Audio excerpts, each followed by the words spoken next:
You ever have a moment where the laughter of a crowd feels like it's aimed straight at your chest? That night in Palm Springs, I felt every syllable cut deeper than the last. We were at a gala, a luxury fundraising event at the Andalusia Country Club, the kind of place where the champagne flows like water and the dress code is silent judgment. Vanessa had planned the whole thing, down to the ice sculptures shaped like goddamn flamingos. She wore this backless black satin dress that shimmered under the chandeliers, drawing eyes the way stars pull tides. She was in her world. I was just visiting. I'd arrived late, straight from the tarmac. A jet inspection ran long. Routine violations on a Gulfstream G550, nothing major, just enough to keep me in uniform longer than expected. I'd only just traded my badge for a tux, tugging at the collar as I walked into a room full of people who spent more on watches than I did on a car. Lucas. Vanessa's voice sliced through the noise, but not for me. It was performative, like stage dialogue, meant for the benefit of the audience. She touched my arm, then immediately dropped it as if remembering she wasn't supposed to look too affectionate. You made it. Finally. Her smile didn't reach her eyes. Flight inspection ran long, I said, scanning the room. That's when I saw him, Cole Ramirez. Charcoal gray jacket, no tie, his shirt unbuttoned just enough to whisper impropriety. One hand cradled a tumbler of something brown and expensive, the other casually resting on the small of Vanessa's back like it belonged there. He was laughing, loud, easy, practiced. Vanessa's voice floated into the air again, clear and confident. You know what I always say about Lucas? She said to the group around her. If life were a plane ride, he'd be the guy pointing to the emergency exits. Safety first, always. Predictable. Dependable. Bless him. A ripple of laughter. Controlled, obedient. No one laughed that hard unless they were supposed to. She said it like a joke, but her hand stayed on Cole's wrist. And that made it a statement. Predictable. I smiled, but not with my mouth. Just the kind of smile that hides behind the eyes. I stood there, glass in hand, letting her words play back in my head. I used to think Vanessa's sharp wit was one of the things I loved most about her. But there's a line between witty and cruel, and she didn't just cross it tonight. She skipped over it in heels. Cole raised his glass toward me like I was a valet he was tipping. Inspector Bennett, he said smoothly. Vanessa tells me you keep the skies from falling. I nodded once. I keep the careless from killing people. He blinked, smiled, but not as confidently. The tension was thick, but Vanessa seemed immune to it. She was glowing, radiant in the shallow way that only happens when a woman knows she holds the spotlight and who she's holding it for. I mean, Lucas is the guy you want when a fire alarm goes off, she said, now addressing a nearby couple. But if the building's burning down, wouldn't you rather be with someone who knows how to find the nearest exit? Or better yet, has a private jet waiting? Cole grinned like a wolf who'd just been given the keys to the henhouse. The laughter didn't sting as much as the realization they'd done this routine before. This wasn't spontaneous. This wasn't a one-off. It was rehearsed. I was no longer her partner. I was her punchline. I excused myself and walked to the bar, where the bartender, an older man with knowing eyes, poured me a double without asking. Rough crowd, he asked. I didn't answer. I just took a long drink and stared into the amber glass. Cole. Fucking Cole Ramirez. The guy who made a fortune off whispering luxury to men who needed to feel bigger. Charter broker, lifestyle consultant. Bullshit titles for someone who never built anything real. He was everything I wasn't. Reckless, slick, magnetic. But most of all, invited. I watched Vanessa laugh again, her head tilted back, her hand brushing Cole's chest like it was just a reflex now. She hadn't looked at me like that in years. We used to be electric. That first year of marriage, we couldn't keep our hands off each other. The way she used to curl into me after sex, her breathing slow and soft in the dark, it felt like home. But somewhere along the way, she started reaching for her phone after instead of me. And I kept showing up, thinking that was enough. I turned back toward them. She met my gaze just as she kissed Cole's cheek. Not lips. Not yet. But the intent was loud and clear. And her eyes? Her eyes dared me to do something about it. I didn't flinch. I just nodded, finished my drink, and thanked the bartender. Then I left the ballroom and stepped out onto the patio, where the desert wind was cooler, quieter. That was the moment I realized she wasn't trying to hurt me by accident. She wanted me to see, to hear, to feel humiliated. It wasn't enough for her to grow distant. She needed me to understand my place now. Not husband, not partner, placeholder. And the joke?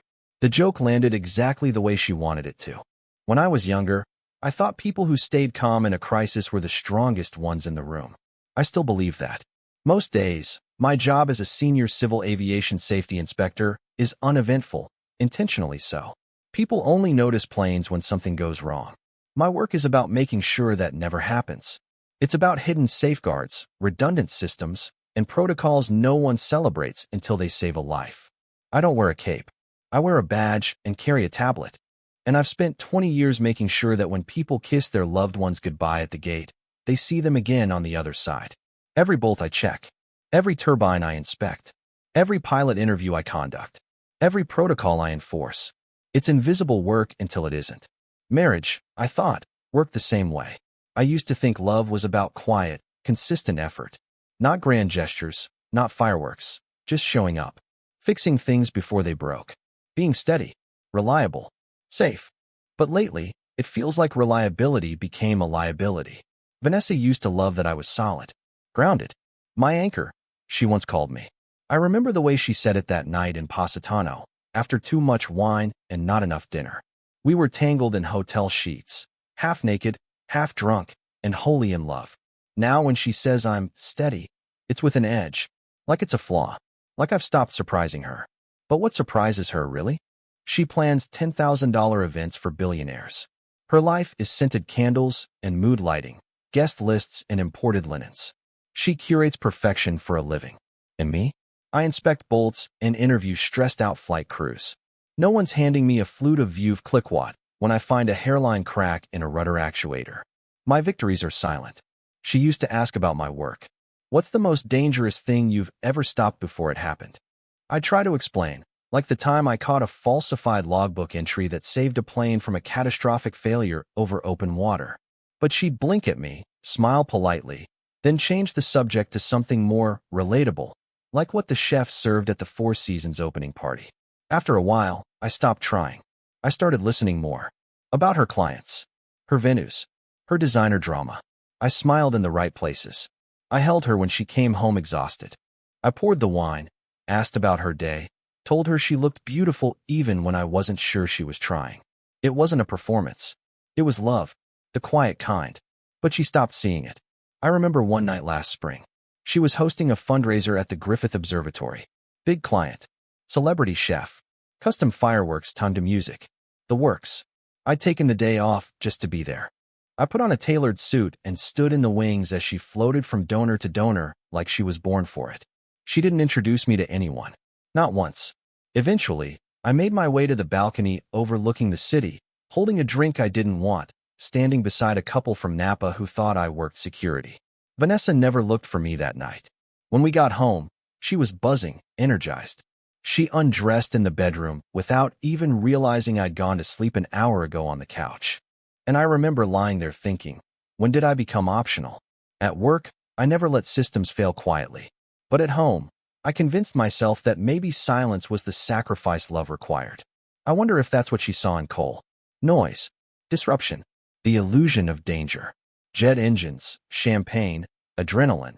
He sells velocity to people who think stillness is weakness. And I'm sure, to her, that's exciting. But excitement is easy. What's hard is consistency, predictability, integrity. These aren't romantic ideals, but they're the reason people make it home alive. You know what's funny?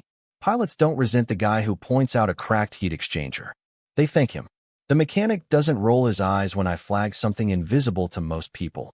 He checks it again, double and triple, because they know that the smallest unseen failure can end everything. But in marriage, try bringing up your partner's shift in tone, her missing wedding ring, her late nights, her he's just a friend. You get labeled insecure, paranoid, controlling. So I said nothing. I documented, mentally at first, then eventually, physically, quiet inspections of my own. Not out of revenge, not out of obsession, out of habit, out of self-preservation. Vanessa may have been laughing with Cole at that gala, but she didn't realize. I'm trained to hear a failing engine before it catches fire. And something in our marriage had been whining like a compressor under too much pressure for months now. It's funny what you learn when you look with intention. She stopped wearing the necklace I gave her on our 10th anniversary. Started sleeping in a satin robe she swore was too extra for bed. Password protected her devices, though I never asked for access. Booked more girls' weekends, and came back with fewer stories to tell. One night, I kissed her on the shoulder, and she flinched like I was a stranger. That was the night I realized I wasn't the pilot anymore. I was just the maintenance guy, called in when something stopped working. Or worse, when she needed someone to blame. But unlike her, I don't react emotionally when systems fail. I assess, I plan, and when necessary, I prepare for a controlled crash. Vanessa Bennett knew how to command a room. She was magnetic, sophisticated. Every inch of her world was curated with ruthless precision, from the monogrammed cocktail napkins at her events to the artfully undone bun she wore to weekend brunches. Her image was a weapon, polished until it gleamed. And lately, I'd started to feel like a smudge on it. We met in a coffee shop 15 years ago. She was running late for a client meeting, juggling 2 phones and a leather-bound planner like she was prepping for war. I offered her my place in line. She looked at me like I'd handed her a lifeline, not a latte. Back then, she was all ambition and caffeine. I was steady hands and a calm voice. We fit. Or maybe, more honestly, I grounded her, made her feel safe. She used to say I slowed the world down for her. Now she's learned how to run at full speed without needing anyone to catch her. Vanessa's career took off like a champagne cork. She went from booking weddings for affluent couples to planning 6-figure brand launches and political fundraisers. She spoke in sound bites and smiled like she was always being photographed. I used to joke that she'd one day plan a party for herself that she wouldn't even invite me to. Turns out, the punchline aged too well. In her world, appearance is currency. If something looks expensive, it is. If someone seems happy, they must be. And if a marriage appears intact from the outside, then no one asks what's rotting beneath the surface. The shift was slow at first, subtle. She started filtering everything through the lens of perception. When we remodeled the kitchen, she spent 3 weeks debating between 2 imported marble finishes, both practically identical. It has to photograph well, she said. That slab veining looks chaotic. It'll read cheap in client photos. Not live well. Photograph well. I asked her once if she was happy. She blinked, genuinely confused. Happy how? It wasn't the answer of someone hiding sadness. It was the answer of someone who'd forgotten how to measure life without a camera flash. Her friends changed, too. Gone were the earthy types she used to host wine nights with. In came the PR executives, stylists, gallery owners, people who never said what they meant unless it was complimentary. And even then it was usually a compliment to themselves disguised as flattery toward someone else. You're lucky, one of them said to me at a rooftop dinner. Vanessa keeps you looking relevant. I laughed politely. She didn't. I remember a charity auction she hosted in Napa last year. She looked incredible, long red gown, backless again, a soft smoky eye that made every man in the room forget his date. I watched her work the crowd like a born politician, pivoting between conversations, sprinkling compliments and inside jokes with the ease of a stage performer. When someone asked her about me, she smiled tightly. Oh, Lucas? He's my rock. Quiet, reliable. He keeps me grounded so I can fly. The way she said it made it sound like a leash. Afterward, in the car, I asked her why she didn't introduce me by name. She waved a manicured hand. Darling, you hate that stuff. I was protecting you. From what? From being seen? Because that's what it felt like. Like I wasn't a person to be proud of anymore. I was a checkbox. Married, check. Something stable enough to present to her clients, but unremarkable enough to ignore once the pictures were taken. Even at home, I could feel the branding creeping in. She started having packages delivered under a business account, even when they were personal. She arranged flowers on the dining table, just so, like it mattered if tulips or peonies caught the morning light. She stopped wearing anything that didn't flatter her on social media. And if I took a candid photo of her, she would ask me to delete it before she even saw it. Don't post that, she'd say. I look tired. You are tired, I said once. You've been working 16-hour days all week. She just frowned. That's not the version of me people want to see. It didn't matter how sincere my compliments were. If they weren't matched by the mirror or the filter, they didn't land. Not anymore. The thing is, I'm not shallow. I never cared about labels or optics. My world doesn't work that way. A plane either flies or it crashes. No amount of fresh paint changes the physics of lift and drag. You can't fake a safe landing. But Vanessa? She learned how to fly without wings. Just $1,000 dress, a spotlight, and an audience too dazzled to ask questions. The funny part is, I think she started to believe her own press kit. She began describing me in ways that felt rehearsed. Predictable. Solid. Dependable. I stopped being a man and became a talking point. A contrast to the more exciting things in her life. Like Cole. He fit better in her curated world. Fast cars. Faster deals. No attachments, just performance. He was glossy where I was matte. Loud where I was quiet. A highlight reel, not a man. Which made him perfect for a woman who wanted to be seen more than she wanted to be known. At first, I thought I was being paranoid. Maybe it was just a phase. Maybe she was under pressure, overwhelmed, slipping into habits that didn't reflect who she really was. But then she stopped introducing me entirely. I showed up to one of her events, uninvited, but not unwelcome. She gave me a quick smile when I arrived, touched my arm lightly, then moved on. I stood near the back, nursing a drink, watching her dazzle her guests. One of them, a tech CEO, walked up to me mid-speech and asked, "Whose husband are you?" He didn't even know her name. Because she hadn't told him. Because I wasn't part of the presentation. Because Vanessa had built a life for the camera. And I wasn't in the frame anymore. Cole Ramirez knew how to make an entrance. The first time I saw him in action, it wasn't at the gala. It was months before, at a private hangar in Van Nuys, where he was brokering a deal between a European royal and a retired NBA player. He wasn't wearing a suit. That was part of his trick. While the rest of us were in uniforms or pressed collars, Cole strolled in wearing tailored joggers and a black cashmere crewneck. His sneakers probably cost more than my mortgage payment. He moved like a man who'd never waited in line, never gotten a parking ticket, never said the words, "I can't afford that." He didn't walk into rooms. He occupied them. The kind of guy who turned heads because he expected to. The kind of guy who ordered rare tequila like he discovered it himself. The kind of guy who called your wife, V, like he'd been doing it for years. He sold speed for a living. Sold access. Sold the illusion of life lived at 40,000 feet. And people ate it up.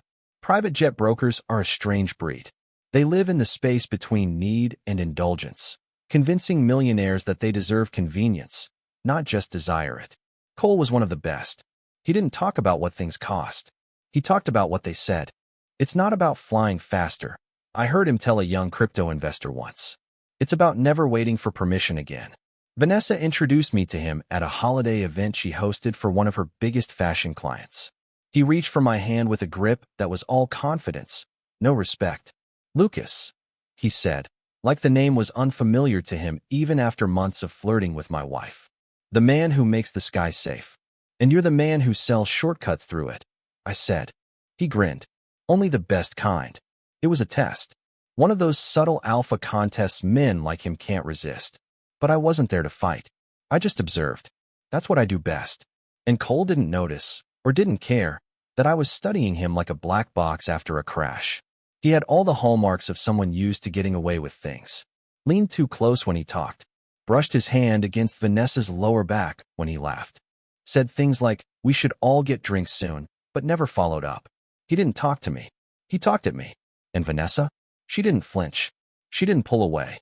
She didn't correct him when he called me the quiet type. She just smiled, tight-lipped, like someone who wasn't quite ashamed of what she was doing. That was the moment I stopped wondering. It wasn't just a hunch anymore. It wasn't paranoia or projection. She wanted me to see it. She wanted me to know. Cole's world was all polished chrome and Instagram filters. His clients were athletes, entertainers, venture capitalists, people who had more money than time and less discretion than sense. I'd seen men like him flame out before, usually with lawsuits, NDAs, or a sudden retreat to focus on mental wellness. But until then, they burned bright. And while they burned, people like Vanessa followed the glow. He started showing up more often. Not at our home. He was smarter than that. But at Vanessa's events. Her office. Her weekends. I'd come home to a bottle of wine on the counter and a story about some last-minute planning or client dinner that ran long. She wasn't sloppy, just confident, because she thought I wouldn't do anything. And she was right. For a while. One evening, I stopped by her office unannounced. I'd brought takeout. She hadn't been eating well, and I figured a quiet dinner might remind her of us. I stepped into the elevator and rode to the top floor of the Wilshire building where she leased space. It was sleek, glass walls, minimalist decor, diffused lighting designed for perfect selfies. Her door was closed. From the hallway, I could hear the faint echo of laughter. His laugh. It was distinct, part amusement, part possession. I stood there, holding 2 paper bags of Mediterranean food, listening to my wife laugh like I hadn't heard her laugh in months. I didn't knock. I turned around, left the food outside her office door, and walked back to the elevator. On the ride down, I checked the reflection of myself in the mirrored interior. Pressed shirt, trimmed beard, kind eyes. I looked like a man Vanessa used to love. A man she now kept just out of frame. The next time I saw Cole, he nodded at me like we shared some unspoken agreement. Like I'd silently signed off on my own replacement. He started calling me Captain as a joke. Hey, Captain. Got time for a real flight? Vanessa laughed too loudly when he said it. Like it was funny. Like I hadn't dedicated my life to keeping people alive in the sky while he sold them overpriced turbulence. He treated me like staff. And Vanessa didn't correct him. Not once. At one dinner party, one of those wine-fueled, softly lit nights where everyone complimented each other's clothes and careers, he asked me what it felt like to inspect the things other men fly. It took everything I had not to break the wine glass in my hand. Instead, I smiled and said, better than selling illusions to people too rich to ask questions. He didn't like that. The smile slipped for a second, just long enough to confirm something. He knew I knew, and he didn't care. Because in his world, knowing wasn't a threat. Not when you had the upper hand. Not when the woman standing beside you, touching your arm, hadn't left yet. But what he didn't understand, what neither of them understood, is that not all men react with fire. Some of us wait. Some of us document. Some of us learn the weak points of every system we've ever trusted. And when the time comes, we don't scream. We disengage. Quietly. Efficiently. Permanently. The message arrived on a Tuesday afternoon, slipping into my phone like it belonged there. I was sitting alone in my car at the long-term lot near LAX, engine off, windows cracked, the heat pressing down through the windshield. I'd finished an inspection early and hadn't felt like going home yet. Home had become a place where conversations felt staged and silences felt intentional. My phone buzzed once. Emily Parker, Vanessa's closest friend, her confidant, the woman who'd known her since before the luxury clients, before the curated life, before everything started to look like a brand instead of a marriage. We weren't close. Polite, yes. Cordial. The kind of friendly distance that made this unexpected. The text was short. Lucas, I'm sorry. You deserve to hear this. Below it was a forwarded audio file. I didn't open it right away. That hesitation wasn't fear. It was instinct. The same instinct that tells you to brace before turbulence hits. You don't stop it. You just prepare your body for impact. I pressed play. Vanessa's voice filled the car, relaxed and warm in a way I hadn't heard directed at me in a long time. There was background noise, soft music, clinking glassware. She sounded comfortable, confident, careless. Okay, don't freak out, she said, laughing softly. I'm just being honest with you. A pause. A sip. I'm not leaving until I'm sure Cole can support this lifestyle. The words landed clean. No hesitation. No apology. I'm not going backwards after everything I've built. Silence followed, thick and final. Then she laughed again. Not nervous. Not unsure. Amused. I mean, Lucas is fine. He's safe. He always has been. But I didn't work this hard just to end up shrinking myself again. There was more. Commentary about timing. About optics. About waiting until things were secure. She talked about money the way people talk about furniture. Something you move around until the room looks right. She never said the word love. Not once. When the message ended, the car felt too quiet. The air too still.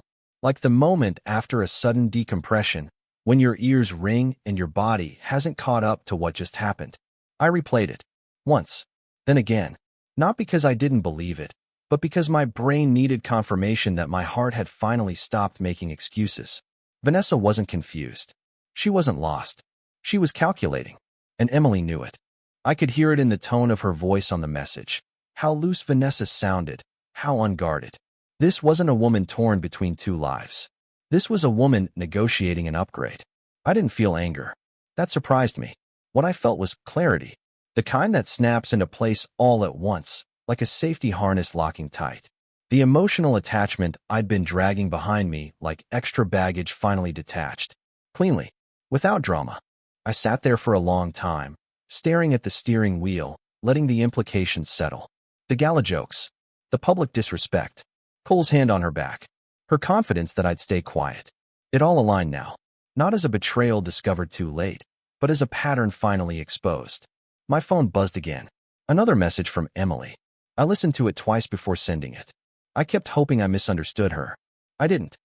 I imagined Emily's face when she'd heard it. The way her loyalty must have cracked. How hard it must have been to press forward instead of delete. I typed back slowly. Thank you for telling me. 3 dots appeared. Disappeared. Appeared again. I'm sorry, she wrote. She's changed. This isn't who she used to be. I stared at that sentence longer than I should have. Then I replied. This is exactly who she is now. Emily didn't respond. I didn't need her to. I saved the audio file. Backed it up. Renamed it with the date and time. Not out of spite. Out of habit. Evidence matters. Context matters. Timing matters. That night, when Vanessa came home, she was glowing. She kicked off her heels near the door and slipped out of her dress like she didn't care who saw. Her lingerie was new, black lace, delicate, intentional. She caught me looking and smiled like it was a gift. You're staring, she said lightly. You look good, I replied. It was true. She did. Desire still stirred in me, low and instinctual. That part of my body hadn't gotten the memo yet. The part of me that remembered how she felt beneath my hands, how she used to whisper my name during sex like it anchored her. She came closer, traced a finger along my chest. Long day, she murmured. Yes, I said. She kissed me, soft, practiced, uncommitted. I kissed her back, because I needed to know, needed to feel if anything remained. Her body responded. Mine did too. We had sex that night. It was good. Familiar. Empty. She fell asleep quickly, turned away from me, one arm draped over the pillow like I wasn't there. I lay awake, staring at the ceiling, listening to her breathing. And that was when I understood something crucial. There would be no confrontation, no shouting, no accusations, no begging, because confrontation was emotional, and emotion was no longer part of the equation. She thought she was choosing her future. She didn't realize I had already begun preparing mine. There was no explosion, no slamming doors, no shattered glass, no raised voices echoing down the hallway of our picture-perfect home. When I listened to that voicemail again, alone, in the quiet dark of our bedroom, I felt something different than rage. I felt release. There's a moment, right before an aircraft stalls, when everything gets eerily still. Not panic, not chaos, just silence. That's what this was. The stall. And I wasn't going to try to pull the nose up this time. Vanessa had made her decision. She just hadn't said it out loud yet. But she'd rehearsed it. Hell, she'd even workshopped it with her friends. I was no longer a husband in her narrative. I was the first draft before the rewrite. I woke up the next morning before her. I do that most days. Old habit. Early field calls, airport audits, flight logs. She always teased me about how fast I could be out the door, coffee in hand, already thinking about runway data before she'd even opened her eyes. That morning, I stood by the sink, sipping coffee, watching her through the kitchen doorway. She walked in barefoot, robe tied in a careless knot, her hair a mess of rich brown waves. Beautiful, familiar, utterly foreign. She kissed me on the cheek without looking up from her phone. Morning, morning, I replied. I said nothing else. Didn't mention the message. Didn't ask about Cole. Didn't hint that the ground had shifted beneath us. She didn't notice. Or worse, she assumed I wouldn't do anything about it. Vanessa had become bold.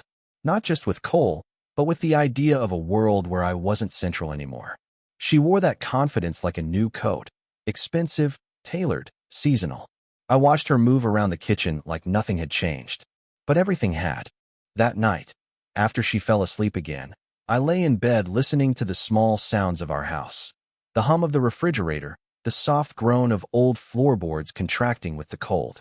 I thought about turbulence and how passengers always looked to the crew for cues. If the flight attendants were calm, they stayed calm. If the captain spoke clearly, they trusted him. If the man in charge didn't panic, neither did they. I wasn't going to panic. I was going to prepare. No confrontation. No drama. No theatrics. Control. That was the word echoing in my head. Because clarity without confrontation is a power few people understand. It means you're already 10 steps ahead of the person who thinks they're playing you. It means you're not reacting, you're calculating, just like she was. So I started building my own quiet plan. It began with information. I reviewed every joint account, every shared credit card. I downloaded statements, flagged recurring charges, noted the new vendors she didn't recognize I'd seen. Jewelry boutiques, boutique hotels, one-off wire transfers. Nothing huge, just enough to signal that her next life was already under construction. I didn't confront her. I documented her. When she smiled at her phone during dinner, I noted the time. When she said she was meeting Emily for drinks, but I knew Emily had sent me that message, I logged the lie. I started duplicating our financial records, pulling copies of the prenup I hadn't looked at in years. We'd signed it at her father's insistence, back when she still believed she might one day give up work to raise a family. It was conservative, generous to me if there was infidelity. Bulletproof, assuming I could prove it. Vanessa didn't know I had proof. She still thought she had time. One morning, she made a joke over breakfast, something about how some men just aren't meant to be wild. She laughed into her coffee, glancing at me like she expected me to laugh too. I smiled politely and handed her a napkin. Not a word, not a reaction. She grew bolder. She wore new clothes without mentioning them. Booked client dinners that ended past midnight. Stopped hiding Cole's name when it popped up on her phone. She even called him Ramirez once in front of me, like it was some inside joke between old friends. She thought my silence was fear, but I was already gone. Emotionally, I had detached. I no longer looked at her with longing or disappointment. I wasn't hoping for a confession. I wasn't clinging to some imagined version of who she used to be. She had made her values clear, her ambitions louder than her vows. So I began insulating myself. I adjusted my pay structure, shifted my automatic deposits into a separate account, quietly closed joint cards, transferred vehicle titles that had once been co-signed. Small moves, quiet moves, all while smiling across the table, kissing her cheek before bed, holding her waist in photos when we attended events together.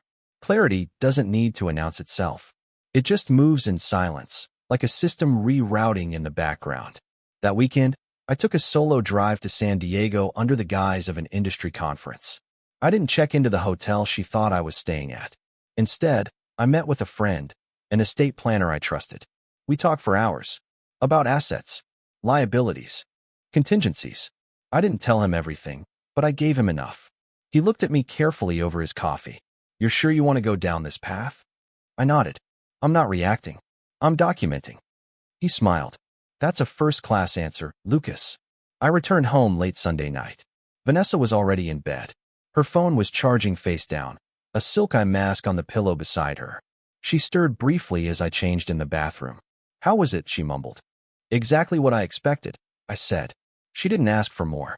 And that told me everything. Maggie Sloan didn't waste time with pleasantries. "You're calm," she said, scanning my face as I sat across from her. "That worries me more than if you came in screaming." I shrugged. Screaming doesn't fix landing gear. She smiled at that, tightly, but with understanding. She was the kind of woman who dealt in damage and control, usually in that order. Her office in Century City was sleek, modern, and intimidating. Glass walls, dark wood, and the scent of very expensive coffee. The books on her shelf were real. So were the scalps on her wall. Figurative, of course, but you could feel them. I didn't come here on a whim. Maggie came recommended by 3 separate people who didn't know each other, which told me everything I needed to know. She was the kind of attorney you called when you didn't want revenge, you wanted results. She folded her hands over a leather folio and asked the question that mattered. "What do you want, Mr. Bennett?" I took a breath. "I want a clean exit. No fireworks. No PR fallout. No leverage given away. But I want the truth to count. I want the record to reflect what happened." She tilted her head. "You have evidence?" I nodded and pulled out my phone.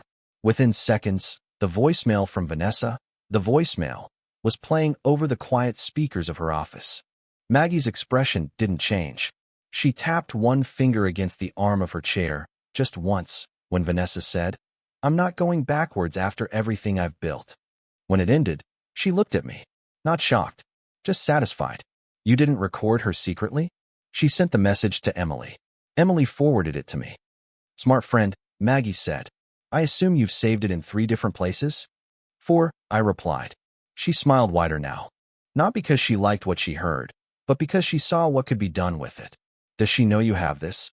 No. Good. Don't tell her. That was the first of many rules Maggie laid out that day. Rules spoken with the clarity of someone who had seen dozens of men burned because they let anger outrun strategy. You're dealing with someone, she said, who is not making decisions based on morality. She's making them based on comfort. If you confront her now, you give her time to adjust. You give her the chance to spin this, to cry, to flip the narrative. We don't give her that runway. I listened, took notes, let her build the framework like I was inspecting a new aircraft for stress fractures. Maggie explained that the prenup, signed 13 years ago, under the assumption that Vanessa might someday be a stay-at-home mother, was in my favor. Massively so, if infidelity could be proven. The message didn't just help. It nailed the timeline, the motive, the strategy. She's already building a new life with this man, Maggie said. And she's doing it while married. That's gold. Financially, legally, even optically, if this ever went public. I don't want it public, I said. She nodded. Then we make sure she thinks it could go that way. People like Vanessa are terrified of looking like the villain. That's leverage. She laid out a multi-phase plan. The key was patience. Don't treat this like a fire, Maggie said. Treat it like a demolition. You don't shout. You pull the supports one by one. Quietly, cleanly. Then let gravity do the rest. We restructured accounts, moved assets where we legally could, froze a few discretionary budgets I had been funding from my separate income. Nothing Vanessa would notice yet, just enough to start tilting the balance back toward me. Maggie drafted contingencies for every move. Property division, digital privacy, statements prepared in case Vanessa tried to control the narrative. And she advised I stop sleeping with my wife. You've been intimate recently? She asked. I nodded once. Stop. Tonight. That's legal advice? It's clarity advice. You're not trying to win her back. You're preparing to separate. No more blurred lines. No more chances for her to say things were getting better, or he knew and stayed anyway. You stop feeding her story. From this point on, you write your own. I drove home from that meeting more focused than I'd been in months. Vanessa was on the patio, sipping something in a crystal glass, legs curled under her in a linen wrap. She looked up and smiled when I approached. You're getting home later and later, she said. I had meetings, I replied. She studied my face for a moment, searching for something. Irritation, maybe. Guilt. I gave her none. Want a drink? She asked. No. I'm heading to bed early. It was the first night in weeks I didn't kiss her goodnight. She noticed. The next morning, she lingered at the bathroom mirror longer than usual. Watching me. Studying me. You okay? She asked.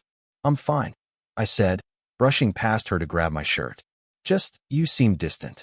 I met her eyes in the mirror. You've seemed very occupied lately, I said calmly. Didn't want to interrupt.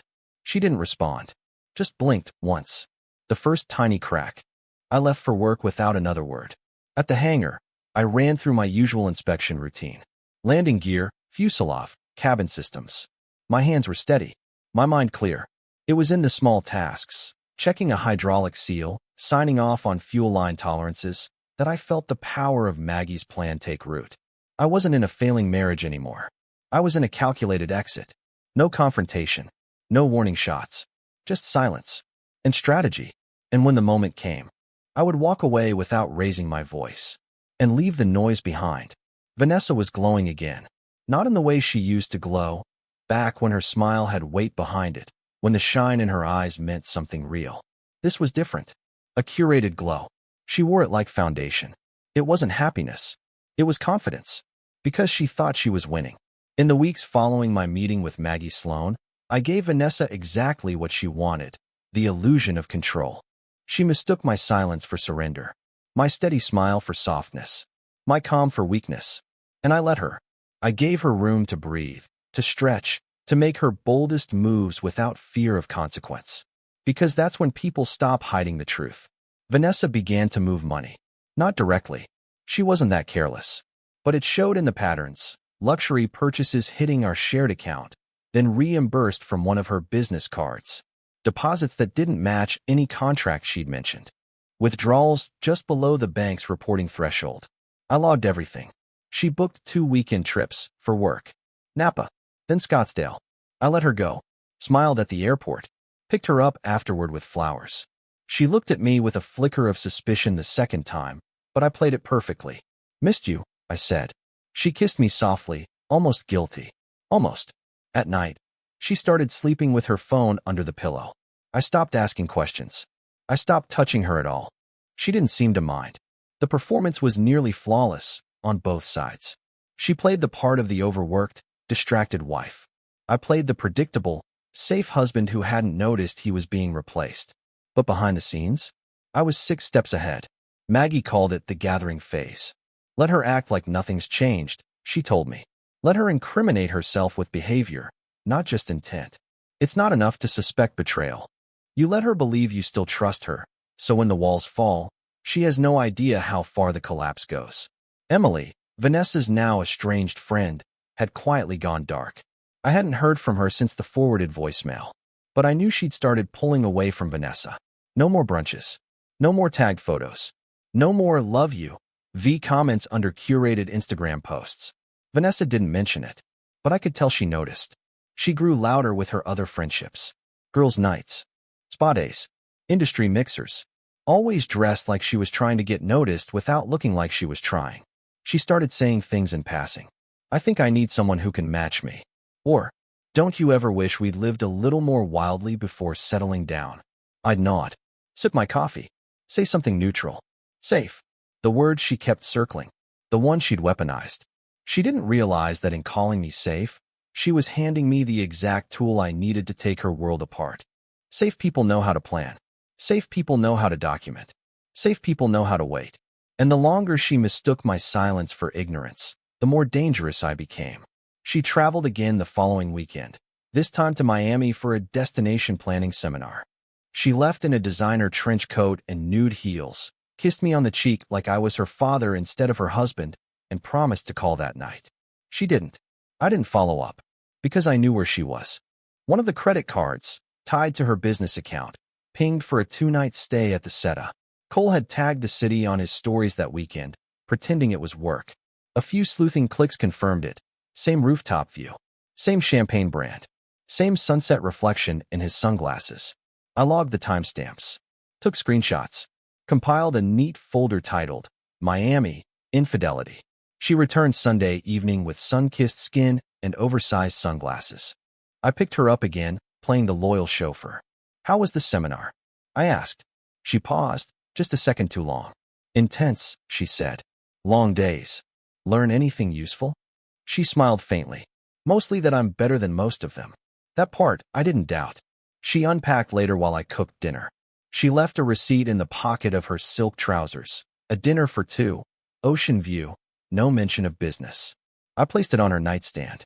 She didn't bring it up. She didn't have to. Because Vanessa believed the version of reality she'd built was bulletproof. Untouchable. She believed Cole was her next chapter, that I would bow out quietly, maybe with a generous check and some lingering affection. She didn't understand the storm quietly forming beneath her. The quiet observation. The legal precision. The leverage building inch by inch with every lie she thought was undetected. I had the prenup. I had the financials. I had the voicemail. I had the digital paper trail. But most of all, I had her trust, or at least, the fading illusion of it. And she needed to keep believing she was safe. So I made sure the house stayed warm. I made sure the sexless nights didn't feel cold. I made sure I kissed her forehead before bed, made coffee in the morning, played my role with Oscar-level grace. She whispered, "Thank you," one morning when I left a muffin by her laptop. I kissed her temple. Of course, I said. And I meant it. Because what she didn't know, what she couldn't yet see, was that I wasn't feeding her breakfast. I was feeding her the lie. The beautiful, believable lie that she had time. And that no one was watching. If Vanessa Bennett was going to burn down her marriage, she was going to do it under chandeliers. The Vegas Showcase was her crown jewel, an annual ultra-luxury weekend event for her top-tier clientele. 3 days of spectacle, private villas, Michelin-starred chefs, sunset helicopter tours, and invitation-only after-parties designed to feel spontaneous but scripted to the second. It wasn't just an event. It was her statement piece. She'd been planning it for months. Every detail reflected her obsession with image, custom monogrammed linens, embossed guest badges, a scent partnership with a boutique fragrance house. She talked about it in her sleep. Literally. I woke up one night to hear her mumbling about floral arrangements and ambient lighting. The irony? I paid for it. The upfront cost came out of our joint reserve account, funds I still controlled, barely. Vanessa made no objections. She assumed I'd fund the dream, as always. Clients are watching, she said, brushing a hand along my chest like it was some reward. This one has to be perfect. It would be, just not in the way she imagined. The Monday before the event, I met with Maggie Sloan one final time. Her conference room felt more like a war room now. Folders, laptops, a tray of espresso shots none of us touched. Her associate walked me through a checklist that was equal parts legal and surgical. Prenup enforcement? Ready. Asset freeze? Timed. Credit card shutdowns? Filed. Divorce filing? Signed. We agreed the papers would be served Saturday morning, strategically selected for maximum impact and minimum interference. By then, Vanessa would be mid-event, surrounded by clients. No time to scream. No time to spin. Maggie tapped her pen against the folder. You sure you want to do it that day? Yes, I said. Why? Because she built the stage, I answered. She might as well stand on it. The showcase began Friday night at a luxury villa just off the strip. Vanessa wore a satin white gown with a plunging back. No wedding ring. That detail wasn't lost on me. Cole was there, of course. She didn't cling to him. Didn't need to. Their comfort with each other said more than contact ever could. She moved through the party like a bride at her second wedding, barely glancing in my direction, offering a small smile when our paths crossed, the kind reserved for hotel staff. He called me Captain, again when we stood in the same circle. Captain, he said, clinking his whiskey glass to mine. Still keeping things grounded? I smiled. You'd be surprised how fast something can fall once the support's gone. He laughed, oblivious. Vanessa didn't. Her eyes lingered on mine, just a beat too long. The first crack in the mask. Saturday morning, I watched the server slip into the villa's service entrance. Papers in hand. I didn't follow. I didn't need to. When I returned to the main ballroom 30 minutes later, I could already feel the tension. Vanessa's smile had vanished. She stood near the bar, papers clutched in one hand, a phone in the other, whispering furiously. Her assistant hovered nearby, pale and wide-eyed. She spotted me. We locked eyes. She didn't approach. Not yet. I mingled, shook hands, complimented the lighting design, watched from the edges like I always had. But now I wasn't the placeholder. I was the author. The press release she'd planned for the final gala toast, about expanding into Dubai, about her upcoming book, would never land now. By noon, half her accounts would be inaccessible. By nightfall, she'd be scrambling for statements. Around 3 p.m., she cornered me in a private hallway behind the staging curtain. What the hell is this? She hissed, waving the divorce papers in my face. Exactly what it looks like, I said calmly. You blindsided me. Here? During my event? I didn't plan the timing, I said. You did. You just didn't know it. Her eyes widened. She wasn't crying. She was calculating. You're using this to humiliate me. No, I said. You've been doing that part yourself for a while now. She opened her mouth, then closed it again. Then she pivoted. Lucas, we can talk. This doesn't have to get ugly. It already is, I said. You just stopped looking at it. For a moment, the old Vanessa flashed. The one who used to stay up late reorganizing furniture just to make the living room feel warmer. The woman who once sent me handwritten notes in my travel bag so I'd never land without hearing I was loved. But it was gone just as fast, replaced by the version that chose Cole's world over mine. You're going to regret this, she said quietly. I already regret waiting this long, I replied.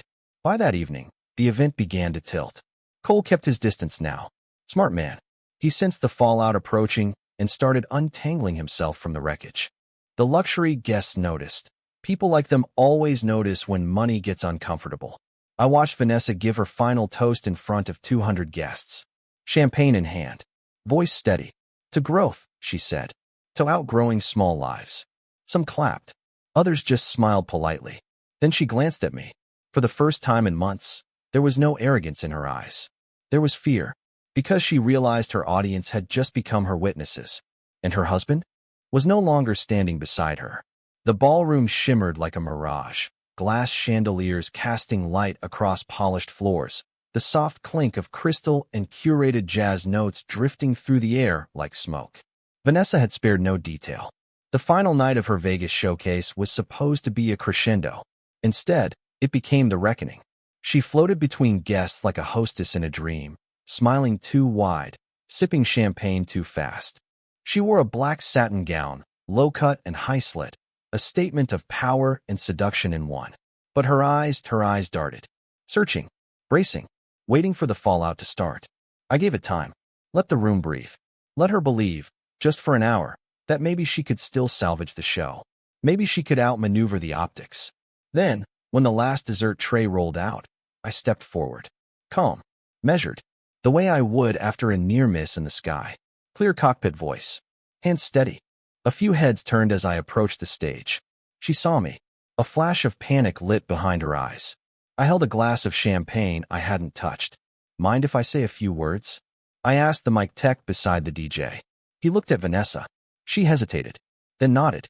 Of course, she said, her voice practiced. I stepped up. The room quieted. Most of you know me as Vanessa's husband, I began. Or maybe you've only seen me on the fringes, quiet, steady, usually out of the frame. A few polite chuckles. She often describes me as safe, predictable, a man who keeps planes from crashing. More laughter. Vanessa smiled stiffly. But tonight, I'd like to talk about turbulence. The smile faded. Real turbulence, I continued, doesn't announce itself. It arrives when the air seems smooth. When everything appears under control. That's when the most damage can happen. When people assume nothing could possibly go wrong. I let that sit. Vanessa shifted on her heels. Vanessa and I have been married for 13 years. We built a life together. One I thought was grounded in love, respect, trust. The room went quiet. But over the past year, something changed. And not just between us. She started building something new with someone else. You could hear the collective inhale. I turned to face her directly now. I'm not sharing this out of bitterness. I'm sharing it because truth matters. Because appearances don't always reflect reality. A few heads swiveled between us. Guests began murmuring. Vanessa, I've heard your voicemails. The ones you didn't mean for me. I know about Cole. About the plans you made while still cashing checks from our joint account. Her face drained of color. And to be clear, I said, those voicemails weren't obtained secretly.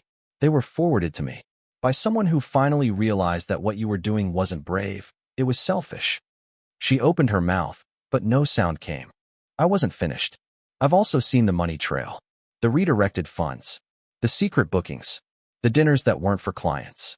And this morning, the divorce papers were filed. A collective murmur rippled through the crowd. Her glass slipped from her hand and shattered on the floor. Accounts are being frozen, I continued, because as of today, financial restructuring is in progress. Cards are canceled. Access has been limited. Cole, standing near the back wall, took a step toward the exit. Smart. Some of you might think this is vindictive, I said. It's not. It's clarity. Clarity I didn't ask for, but was given. I'm not here to shame anyone. I'm here to say that even the safest man has limits. I stepped down from the stage. Vanessa stood frozen in place. No mask. No polish. Just a woman unraveling in real time. She followed me into the hallway moments later. Lucas, she whispered, grabbing my arm. Please. Not like this. I turned to her slowly. You chose like this, Vanessa. Her hand trembled on my jacket. I didn't mean for it to go this far. Yes, you did, I said. You just didn't think I'd walk. Tears welled in her eyes, but they didn't fall. You've always been so calm, she said. I thought that I'd stay. I finished. She nodded. I was calm, I said, until you gave me a reason not to be. She backed away, hands slowly dropping to her sides. You embarrassed me, she whispered. You made me invisible, I said. This was the only way to be seen. She looked down. When she looked back up, the softness had vanished. Only pride remained. People will think I was ungrateful, that I betrayed you. They'll be right. And with that, I walked away. Out of the ballroom. Out of the hotel. Out of the carefully constructed lie she called a life.